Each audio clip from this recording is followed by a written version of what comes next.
JD Chaudhari डाळिंब बेडपुरी हा लोकप्रिय युट्यूब चॅनल कुठपर्यंत पोहोचला आहे याची प्रचिती मला आज नगर जिल्ह्यातील राहता तालुक्यातील राहत्या गावामध्ये आज मला पाहायला भेटली.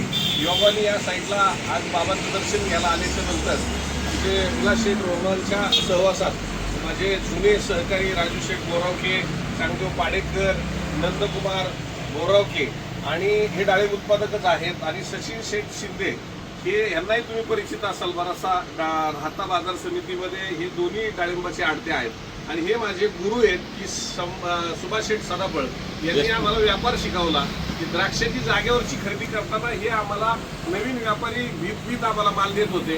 तर असे हे सहकारी आज योगाने भेटले आणि पलीकडे आमचे तुषारजी बोरावके आहेत की जे तरुण उद्योजक आहेत डाळिंब उत्पादकातले.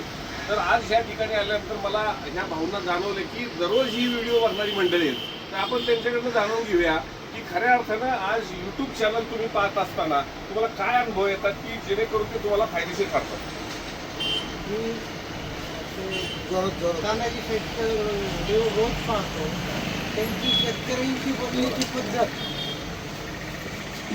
शेतकऱ्यांबद्दल असणारा शेतकऱ्यांबद्दल असणारी तळमळ म्हणजे फक्त व्यापारच नाही करीत ते तर शेतकऱ्याला पूर्ण मार्गदर्शन करतात, शेतकऱ्याचं हित पाहतात आणि त्यांच्या मालाला योग्य बाजारपेठ मिळवून देतात.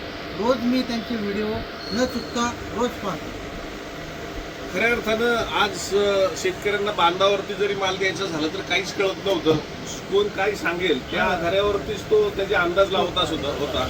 परंतु आता एक अचूक अंदाज शेतकऱ्यांना मिळायला लागला आणि मला चांगला अनुभव. मी 1 जूनच्या नंतर आपली व्हिडिओ चालू केल्याच्या नंतर एका शेतकऱ्याचा नेहमी आवर्जून उल्लेख करेल. 140 रुपयाचा जागेवरती सौदा होणारा आपल्या युट्यूब चॅनलमुळे तर त्याने 200 अपेक्षा व्यक्त केली. परंतु जास्त पाण्याचा थोडासा तुटवडा आणि इकडून अजून अडचणी यायला लागून 191 रुपयांनी बांधली. खऱ्या अर्थानं 4.5 लाख रुपये त्या शेतकऱ्याचे आज वाढत असताना तो शेतकरी आपल्या युट्यूब चॅनलवर अर्धाच माल उतरवला आणि विरळून माल द्या जागेवर देताना सुद्धा त्या शेतकऱ्यांनी एक उपाय केला की जो काढायला आलेला माल तेवढाच सौदा केला. खरं तर अख्खी बागेचा सौदा होतो परंतु त्या शेतकऱ्यांनी विरळून केला आणि जर आज पाठीमागं सुद्धा माल राहिल्याच्या नंतर त्या शेतकऱ्याला अपेक्षा झाली की अजून पुढे माझा माल साईज फुगेल आणि आपल्याला 2 पैसे रेट हे चांगले घडतील.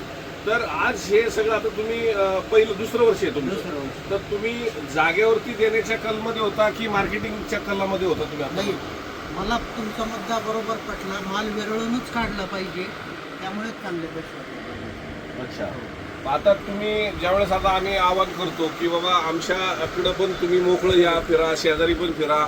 आता हे पण आमचे सहकारी आहेत, तुम्ही इथंही जावा, जवळच्या तुमचा ट्रान्सपोर्टिंगचा खर्च वाचेल. परंतु आपण नाशिक मार्केटला आमच्याकडे जाऊन आला होता, तर नाशिक मार्केटचा तुमचा अनुभव काय राहिला आपला? नाशिक मार्केटला मी जाऊन आलो, 2-3 तास तिथे वेळ दिला. तर मी एकंदर पाहिलं छोट्या मालाची जागेवर व्यापारी किंमत करीत नाही, परंतु मार्केटला छोट्या मालाची खालच्या राशीची चांगली किंमत होती. त्यामुळे ॲन ॲव्हरेज तुम्हाला रेट चांगला भेटतो. म्हणजे झिरोपासून हिरोपर्यंत तुम्हाला अगदी डॅमेज असेल किंवा खरडा असेल आणि गुटी असेल ह्या सर्व मालाच्या वेगवेगळ्या राज्यातले ग्राहक तिथे उपलब्ध असल्यामुळे तुम्हाला ॲव्हरेजली रेट हा जास्त भेटला आणि तुम्हाला तिथल्या व्यवस्थेत एखादी काही त्रुटी वाटली की ते सुधारली पाहिजे आम्ही असे तसं काही वाटलं नाही, सगळं व्यवस्थित वाटलं. अच्छा, म्हणजे तुम्हाला म्हणजे ज्या आम्ही तळमळीने शेतकऱ्यांचे अभिप्राय घेतोय त्यानुसार मालाचं संरक्षण आणि देशातील पहिली डिजिटल मार्केट ज्याचा फायदा तुम्हाला ऑनलाईनच्या हिशोबाने झाला, पेमेंटची सुद्धा आपण तातडीने व्यवस्था केली, तोही तुम्हाला फायदा झाला.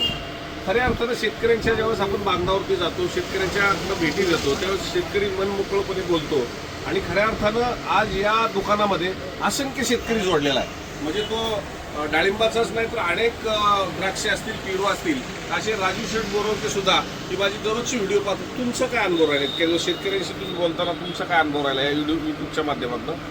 खरी माहिती मिळाल्यामुळे शेतकरी कुठंच फसत नाही आणि त्यामुळं शेतकऱ्याला बांधावरती सुद्धा आपला काय माल रेटमध्ये द्यावा याचा एक अचूक अंदाज येतो की आपला माल कोणत्या टाईपचा आहे आणि याची योग्य किंमत काय होईल हे तुमच्या युट्यूबच्या पाहण्यामुळं सगळ्यांना समजतं. बरोबर. खऱ्या अर्थानं आज स्पर्धा तयार झालेली आहे. आता ही मंडळी माझी विलास शेठ असतील किंवा सचिन शेठ असतील यांना आम्ही पुण्याला बोलून की तुम्ही ही पद्धत अंमलात आणा. ज्यावेळेस 2013ला का 14ला आपलं मार्केट चालू झालं, 13ला, त्यावेळेस स्पर्धा झाली पाहिजे आणि शेतकऱ्याचे पैसे वाढले पाहिजे. शेजारच्या मार्केटला तुम्ही जा किंवा जाग्यावर द्या किंवा पुण्याला या, नाशिकला या किंवा इंदापूरला मी आवाहन जरी करत असेल तर शेतकऱ्यांनी शेजारच्या बाजारपेठा सुद्धा पाहिल्या पाहिजेत. तर मला आता सचिन शेठ, आपण जो व्यापार करतो तर आता पूर्वीचे डाळिंब उत्पादक आणि आत्ताच्या डाळिंब उत्पादकामध्ये आपल्या व्यापारामध्ये काय फरक वाटतोय? म्हणजे सध्या डाळिंब उत्पादकामध्ये तरुण मुलं खूप आलेली आहेत. ती मुलं बऱ्यापैकी डिजिटल मार्केटिंग असेल, ऑनलाईन रेटचं स्टडी करतात, एक्सपोर्टला काय रेट घेतात, बांगलादेशला काय रेट घेतो, नेपाळला काय जातो, तर बगीच्या जागेवर ते 4 गिरायकाला दाखवून घेतात. तेव्हा मार्केटला माझा माल मी नेला होता, राहत्या नेला, पुण्याला नेला, नाशिक नेला, ते रेटची पडताळणी करतात आणि मगच व्यापार करतात. जरी घरी द्यायचं असं तरी तो मार्केटिंग दृष्टीने त्यांना कॉम्पिटेबल जे वाटते मार्केट तिथे पैसे चांगले बनतात, ते मार्केट खूप चॉईस करतात. नवीन तरुण मुलं जे मार्केटला मी बघतोय ना, नवीन जे तरुण मुलं खूप मला दिसत आहेत. त्यामुळे शेतीकडं चांगलं त्यांचा कल आहे आणि मार्केटिंग करताना ते चांगलं काळजीपूर्वक सगळ्या गोष्टीचा विचार करून, अभ्यास करून आणि मग ते मालाची विक्री करतात. परंतु मला एक अनुभव असा आला की आता शेतकऱ्यांच्या मुलाला मुली देत नाहीत, पण जिथं गावामध्ये 30-35 तर बिगर लग्नाची 35-40 पर्यंत पोहोचलेली प्रत्येक गावात, हे असे अनुभव येत असताना जिथं डाळिंब उत्पादक आहे आणि तो मुलगा डाळिंबाची शेती करतो त्याला आता मुली मिळायला लागल्या, त्याचा तुमचा काय अनुभव आहे? 100% कारण शेतकऱ्यांच्या मुलाला मुली देत नव्हतं, शेतकरीच देत नव्हता, पण जिथं तिथं डाळिंबाचं शेती आज करोडोमध्ये उत्पादन घ्यायला लागला, आधुनिक शेती करायला लागला आणि मुली मिळायला लागल्या. नाहीतर आता शेतकऱ्याच्या मुलाला मुली देत नाही, फक्त शेती किती एवढं विचारतात. म्हणजे ते नोकरीला असेल तर चालेल, पण शेती किती विचारतात. मग शेती उद्या विकायची का, तर शेती पिकवायची, आणि ती पिकवायची असेल तर ती कोणत्या पद्धतीने, आधुनिक पद्धतीने आणि त्याही चांगल्या गायडन्सच्या द्वारे, आणि ती ही डाळिंबाचीच करायची, हे आता शेतकऱ्यांना पटायला लागलेलं. तर माझे जे गुरु आहेत सुभाष शेठ, मी तुमचं काय मत आहे आता ह्या सगळ्या बदलत्या युगात आणि पूर्वीच्या सगळा जो विषय पाहिला? काळानुसार शेतकरी बदलत चालला आहे, पिकं बदलत चालले, पिकावरचे होणारे रोगाचे प्रादुर्भाव हे बदलत चालला आहे आणि तरुण वर्ग हा शेतीमध्ये जास्त राहायला लागला. त्याच्यामुळे त्यांनी बदल घडून आणला, उत्पादन चांगलं वाढलं, पैसे यायला लागले आणि शेतकऱ्याची परिस्थिती हळूहळू सुधारली. खऱ्या अर्थानं आता तुम्हाला बदल दिसला, कारण तुम्ही 1990 साली द्राक्षाचा व्यापार करत होते, आम्ही तुमच्याकडनं माल खरेदी करत होतो आणि आज आमच्यासारख्यावर सुद्धा विश्वास ठेवण्या इतपत आम्ही एवढा मोठा नव्हतो, पण तुम्ही आम्हाला मोठं केलं. तुम्ही SP म्हणून यांची जी फर्म होती, सुभाष शेठ सालापळ आणि पाडेकर, तर हे यांनी आम्हाला खऱ्या अर्थानं एक चौधरी फर्मला ताकद दिली, आमचा विश्वास ठेवला आणि पुणे बाजारपेठेमध्ये खऱ्या अर्थानं केडी चौधरी कोण आहे ते ह्या भागात ह्या मंडळींनी आणि विलास शेठ रोमनने ते स्वतः माल गाडीत आमच्याकडे टाकला. म्हणून द्राक्ष आणायचं त्यावेळेस द्राक्ष बोरं खरेदी करायची आमच्या बारट्याला सांगच्या बोरं खरेदी करायचं. आता आमचा हा सहवास होती, तानाजी द्राक्ष खरेदी करायला यायचे, ज्या दिवशी मार्केटची सुट्टी असायची आणि त्यांच्याकडे जे लोक बोरं खरेदी करायचे व्यापारी, ते व्यापारी त्यांनी आमच्याकडे पेरू खरेदी करायला पाठवले. हाच मोठा बेनिफिट चौधरी उद्योग समोर हा एकमेकाला झाला पाहिजे. आज सचिन शेठ माझे स्पर्धक आहेत, पण तरी पण ते शेतकऱ्याची सेवा करतात. उद्या ते इथला स्पर्धा झाले तर माझ्याकडे ग्राहक म्हणून उद्या त्यांच्याकडे जे व्यापार आहे त्याला जोडला जातोय, पण आमच्या स्पर्धा झाल्याच पाहिजे. आणि आम्ही शेतकरी, आता तुमची सुद्धा बाग आहे, म्हणजे बाग असेल तर त्याला जाणीव आहे शेतकऱ्याची काय, आणि ही परिस्थिती पाहिल्याच्या नंतर ही सगळी शेतकऱ्याची मुलं आणि हे आमचे गुरुस्थानी असणाऱ्या मंडळींना तो काळ आणि आताच्या काळात आणि आता युट्यूब चॅनल तुम्ही पाहता त्याच्यात काय वाटतंय?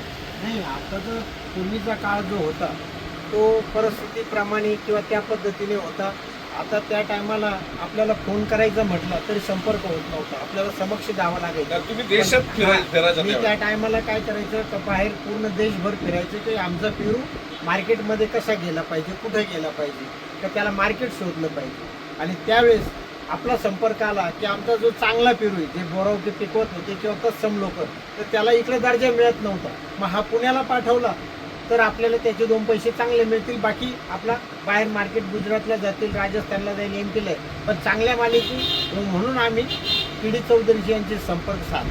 तुम्ही आमचे पाय आहात म्हणून तुम्हाला आज आम्ही आवर्जून मुलाखत तुमची. आणि मग त्यामुळं काय झालं, आपले संपर्क साधल्यानंतर तुम्ही पण म्हटले की आम्हाला इकडचा व्यापार पाहायचा आहे. मी त्या काळामध्ये बाहेर दिल्ली, कलकत्ता, बनारस या भागामध्ये फिरत होतो, तर त्यावेळेस जी कल्पना निघाली आपली की आपल्याला सफरचंद चालू करायचं, त्या निमित्तानं आपण दिल्लीला जाऊन सफरचंद चालू केलं. व्यापारात वाढ झाली आणि केडी चौधरी उद्योग समूहाला आणि SP उद्योग समूहाला प्रोत्साहन मिळालं. एकमेका सहाय्य करू अवघे धरू सोपंत, या पद्धतीने आपला तो व्यापार वाढत गेला. पांडुरंगाची कृपा झाली आणि आज आपण सर्वांना घेऊन चाललो, हा खरा आनंद आहे. खऱ्या अर्थानं एकमेकांना सहकार्य केलं पाहिजे. आज मी माझ्या दुकानामध्ये जेवढी कॅरेट आली, नीलकमलची मोठी एजन्सी राजू शेटकर असल्यामुळं आज तागायत मी राजू शेट सोडून एकही कॅरेट खरेदी केलं नाही. आणि जो रेट आहे तो योग्य रेट लावणारा, म्हणून आपल्या एकमेकांना जर आपण सहकार्य केलं, आपण वेगवेगळ्या राज्यातून आलेल्यांच्याकडे जातो आणि आपल्या लोकांना पाठीमागे ठेवतो. म्हणून आपल्या लोकांचा व्यवसाय वाढला पाहिजे, आपल्या लोकांना आपण साथ दिली पाहिजे, हीच या निमित्तानं भावना व्यक्त करत असताना आता तरुण उद्योजक म्हणून ज्यावेळेस तुषार जे आहेत, तर तुमच्या काय भावना आहेत? आज तुम्ही YouTube पाहताय आणि हे सगळं मार्केटिंग करताय. माझी स्वतःची शेती आहे, पण मला रोज शेतच्या यूट्यूब चॅनलद्वारे रोज मार्केटची माहिती मिळते की आपण माल कसा पिकवला पाहिजे, कशी मार्केटिंग केली पाहिजे, सर्व गोष्टींची माहिती मिळते. खऱ्या अर्थानं युट्यूब चॅनल हा जिव्हाळ्याचा झालाय आणि जर युट्यूब चॅनल आता तुम्ही सांगितलं तर रोज 1-2 तास आम्ही त्याच्यावर बसतो, पण खऱ्या अर्थानं जगाचं नॉलेज आता मी जिथं फिरतोय तिथनं हे सगळा आर्क गोळा करून ह्याच्यात आणतोय, तो आपण पाहत जा. आणि कमीत कमी 5-10 लोकांना तरी तुम्ही सबस्क्राईब करायला लावलं तर ही संकल्पना ही प्रत्येकाच्या घरापर्यंत पोहोचेल आणि बाजारपेठेबद्दल आपण एक नक्कीच सावध भूमिका घेऊन 2 पैसे वाढू शकतो, एवढं ज्या निमित्तानं सांगू शकतो. धन्यवाद. रामराम.